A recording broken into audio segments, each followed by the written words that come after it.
नमस्कार, कुसुम private tutorial में आपका स्वागत है। आज हम क्वेश्चन बैंक में जो अपठित गद्यांश है उसको सॉल्व करने वाले हैं। इससे पहले जितने भी लेसन दिए हुए थे क्वेश्चन बैंक के अंदर वो सारे हमने गद्य सॉल्व कर दिए हैं। अगर आपने नहीं देखे हैं अभी तक तो उसको देख लीजिएगा। और इसमें बहुत सारे ऐसे स्वमत हैं जो पठित नहीं है, मतलब लेसन में नहीं है, तो ऐसे भी स्वमत है। अगर आप देख लोगे उसमें और बाय चांस अगर एग्ज़ाम में आ गया तो आपको कम से कम आप अच्छे से लिख तो पाओगे ही, उसको रिवीजन के तौर पर आप देख लीजिएगा। तो करते हैं हम अपठित गद्यांश। अभी अपठित गद्यांश का अर्थ क्या होता है, तो उसको हम समझें कैसे, तो उसको समझने के लिए पहले उसके अंदर कितने हिडन वर्ड्स हैं, उसके अंदर जो कीवर्ड्स होते हैं, कीवर्ड्स की वजह से हमें आंसर आसानी से और जल्दी से मिल जाते हैं और इसकी वजह से हमारा समय भी बच जाता है। उसका थीम क्या है, उसके अंदर पर्यायवाची शब्द जो आते हैं वो हमें थोड़े से अच्छे से आने चाहिए। तो गद्य में जो भी सवाल पूछे गए हैं वो आराम से हम अच्छे से कर पाते हैं। तो क्वेश्चन बैंक के अंदर 4 गद्य दिए हुए हैं, तो 4 के अलावा हमें और भी थोड़ी सी प्रैक्टिस कर लेनी चाहिए ताकि हमें अपठित गद्यांश आसान लगने लगे। और ये क्वेश्चन पेपर के अंदर 4 मार्क का पूछा जाता है। इसमें 2 कृतियाँ ही होती है, 2 मार्क की कृति और 2 मार्क की कृति ऐसे होता है। इसके अंदर स्वमत नहीं होता है, ठीक है। तो हम शुरू करते हैं हमारा अपठित गद्यांश। देखो ये 4 मार्क के लिए पूछा गया है और फर्स्ट हम पहले इसके क्वेश्चन रीड करेंगे ताकि हमें कीवर्ड से पता चले कि पैसेज के अंदर कहाँ पर इसका कीवर्ड है, तो आंसर हमें आसान लगने लगता है, ठीक है। ग्रंथपालांना काय संबोधले आहे। सेकंड है फुले म्हणजे निसर्गाची कोणती अभिव्यक्ती आहे असे लेखक म्हणतो। तो यहाँ पर ग्रंथपाल हम अंडरलाइन करेंगे कीवर्ड के लिए, फुले और अभिव्यक्ति। अगर ये शब्द आते हैं तो हमें तुरंत पता चल जाएगा, ठीक है। गद्य पढ़ते हैं। पुस्तकांना आपण जवळ घेता घेता पुस्तकेही आपल्याला जवळ घेतात। हमें पुस्तक रीड करते करते हम पुस्तक के पास चले जाते हैं, हमें बहुत इंटरेस्ट आने लगता है। वाचकांचा प्रवास हळूहळू लेखनापर्यंतही होऊ लागतो। शब्दांच्या छटांची तरलता, जगड्यांचे उत्सव फुलू लागते। मतलब ये इतने अंदर मीनिंगफुल शब्द होते हैं। फुलू लागते मतलब जैसे एक कली में से जब फूल जब खिलता है तो कली कैसे मासूम होती है और फूल जब खिलता है तो वो मैच्योर हो जाता है। तो उस तरह से जब हम पुस्तक को अपने पास लेते हैं, उसको रीड करते हैं, जीवन में जब तकलीफ़ें आती है तो उस तकलीफ़ का हम सामना कर लेते हैं और तकलीफ़ का सामना करते करते हम मैच्योर हो जाते हैं, तो हमें जीवन भी कैसे लगने लगता है, उत्सव लगने लगता है। हम एक फूल की तरह जीवन सुंदर तरीके से जीना सीख जाते हैं। आगे है नव्या पिढीला माणूसपणाच्या तरलतम सुंदरतेकडे नेणं हे तर पालक व शिक्षकांचा मूळ कार्य। तो पालक और शिक्षक इन दोनों का मेन काम क्या है, मेन कार्य क्या है। एक न्यू जनरेशन को सिखाने वाले कौन होते हैं, तो एक पालक होते हैं और एक शिक्षक होते हैं, ठीक है। या आनंदमय कामात ग्रंथ आपले प्रेरक ठरतात। ये जो जीवन हम अच्छी तरह से जब जी लेते हैं, हम हमारे जीवन में हैप्पीनेस आती है तो किसकी वजह से आती है, तो ग्रंथ की वजह से आते हैं। तो ग्रंथ कौन से हैं, मतलब महाभारत, रामायण, ये जो बड़े बड़े जो बुक्स हैं उसको हम ग्रंथ कहते हैं। म्हणूनच ग्रंथपाल हे ग्रंथ संस्कृतीचे लोकपाल असतात। अभी ग्रंथपाल का अर्थ क्या होता है, जैसे जो गार्डन का ध्यान रखता है उसको हम गार्डनर कहते हैं, और इस तरह से जो ग्रंथ का ध्यान रखता है, जो बुक्स का ध्यान रखता है, उसको संभाल कर कौन रखता है, तो ग्रंथपाल रखता है। देखो क्वेश्चन क्या पूछा था कि ग्रंथपालांना काय संबोधले आहे। ग्रंथ संस्कृतीचे लोकपाल संबोधले आहेत। इसमें हमें पूरा 1 में से 1 मार्क मिल जाता है। बच्चों आपको ये ध्यान देना है कि जब हम आंसर लिखते हैं तभी उस आंसर में ये जो हार्ड वर्ड होते हैं, अभी आपके आंसर में ये ग्रंथपाल है, ग्रंथ संस्कृति है, ये सारे शब्द आपको देखकर बिना मिस्टेक के लिखने हैं, ठीक है। तो पूरा मार्क्स आप बटोल सकते हैं। नेक्स्ट क्वेश्चन है फुले म्हणजे निसर्गाची कोणती अभिव्यक्ति आहे असे लेखक म्हणतो। देखो पूरा पैसेज पढ़ने के बाद भी हमें अभिव्यक्ति और फुले दोनों ही नहीं मिला है, फिर भी हम अगर हिडन उसका मीनिंग अगर समझते हैं तो हम आंसर लिख पाएंगे। कैसे कि फूल का अर्थ क्या है, निसर्ग का क्या आविष्कार है। अभिव्यक्ति का अर्थ होता है आविष्कार, जो एक डिस्प्ले बताता है हमें।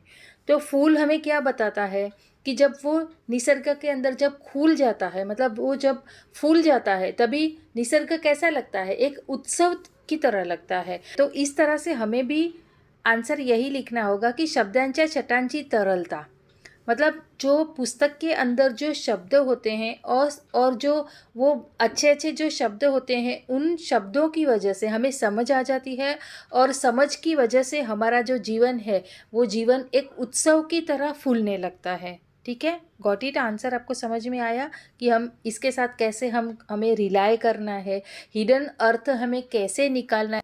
देखो हम आंसर कैसे लिखेंगे, फुले म्हणजे निसर्गाची शब्दांच्या छटांची अभिव्यक्ति आहे असे लेखक म्हणतो। सिंपल, हमें ऐसे आंसर लिखना है। ठीक है, देखो ये भी 2 मार्क के लिए क्वेश्चन है। नव्या पिढीला माणूसपणाच्या सुंदरतेकडे नेणारे, ये तो हमने बहुत अच्छे से समझा है कि कीवर्ड हमारा नव्या पीढ़ीला और सुंदरतेकडे नेणारे। ठीक है, अभी यहाँ पर आंसर ये बहुत सिंपल और ईजीएस्ट आंसर है। कैसे, देखो ये वाला आंसर है, नव्या पिढीला माणूसपणाच्या तरलतम सुंदरतेकडे नेणे हे तर पालक आणि शिक्षक।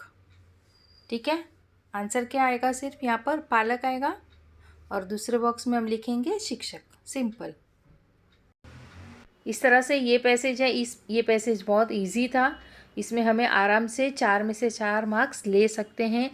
सेकंड पैसेज पढ़ते हैं।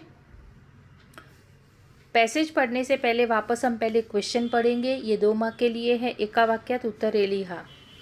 परिच्छेदामध्ये या महिन्याचा उल्लेख आला आहे, और सेकंड क्वेश्चन है झाड या रंगानी भरून टाकल आहे। ठीक है, अभी हम पैसेज पढ़ते हैं। चैत्राचा महिना आहे, आसमंतातल्या साऱ्या झाडांना पोपटी पालवी फुटली आहे।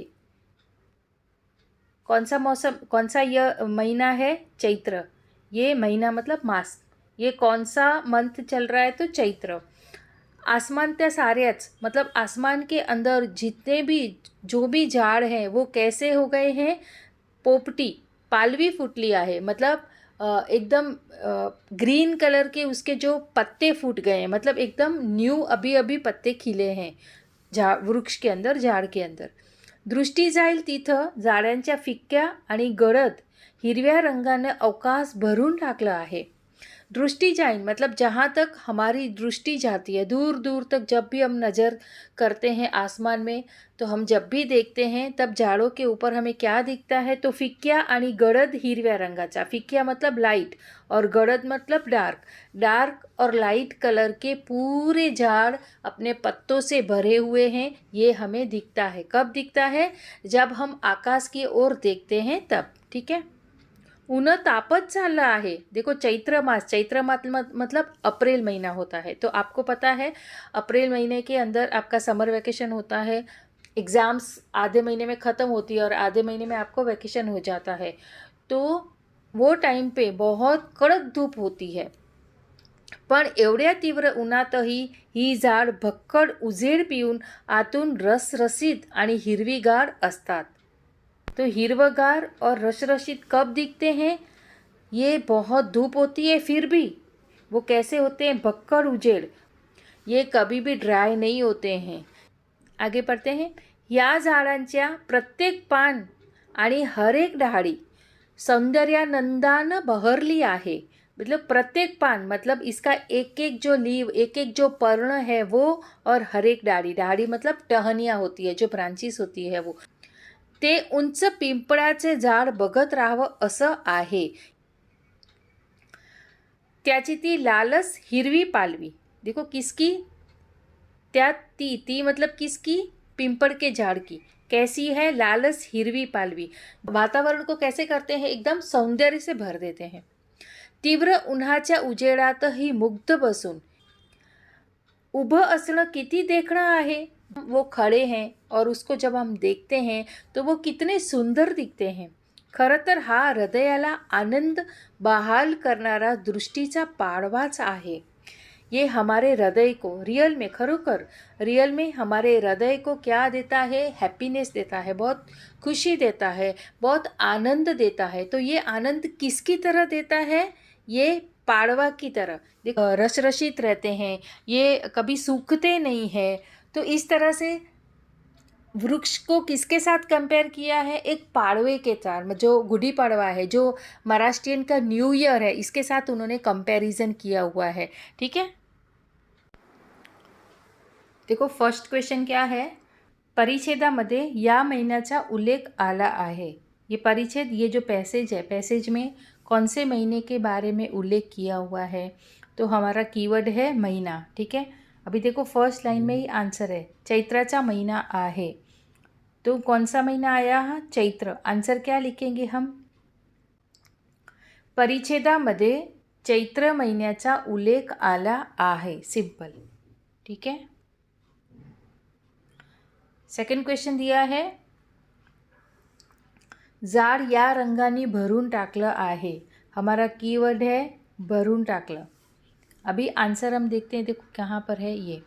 दृष्टी जाईल तिथं झाडांच्या फिक्या गडद हिरव्या रंगानं अवकाश भरून टाकला है. ये हमारा कीवर्ड आया. अभी आंसर हमें मिल गया यहाँ पर. फिक्या आणि गडद हिरव्या रंगाने. कौन सा रंग है? हिरवा. ठीक है, तो आंसर क्या लिखेंगे? या की जगह पे वापस हम आंसर लिखेंगे. झाड हा फिक्या आणि गडद हिरव्या रंगानं भरून टाकलं आहे. सिंपल.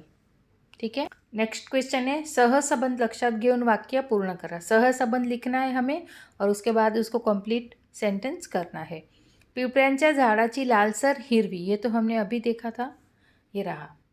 त्याची, त्याची मतलब पिपळाची. ती लालसर हिरवी पालवी, तो हिरवी और क्या आएगा आंसर? सिर्फ पालवी. आंसर इधर आ जाएगा. तो आंसर क्या हो जाएगा? पिंपळाच्या झाडाची लालसर हिरवी पालवी. ठीक है, नेक्स्ट है, हृदयाला आनंद बहाल करनारा. अभी आनंद बहाल, ये हमारा कीवर्ड है. अभी यहाँ पर ही आया था, देखो ये रहा. हृदयाला आनंद बहाल करनारा, हमारे हृदय को खुशी देने वाला, हैप्पीनेस देने वाला क्या है? तो क्या आ जाएगा? दृष्टीचा पाडवा. ठीक है, आंसर हम क्या लिखेंगे? हृदयाला आनंद बहाल करनारा दृष्टीचा पाडवा. सिंपल. ठीक है, तो ये सेकंड पैसेज भी यहाँ पर हमारा ख़त्म हो रहा है. अगर आपने अभी तक सब्सक्राइब नहीं किया है तो सब्सक्राइब कर लीजिएगा. अपने दोस्तों के साथ भी शेयर और लाइक कर दीजिएगा. और आपको कौन सी अभी रिक्वायरमेंट है, क्या आपको हार्ड लगता है, तो वो सब कमेंट बॉक्स में अगर आप डालते हो तो मैं वो भी देख लूँगी. अगर मेरा कोई भी वीडियो आपको देखना है तो प्लेलिस्ट में जाकर उसको सर्च करके आप देख सकते हो. मिलते हैं हम अगले वीडियो में, तब तक के लिए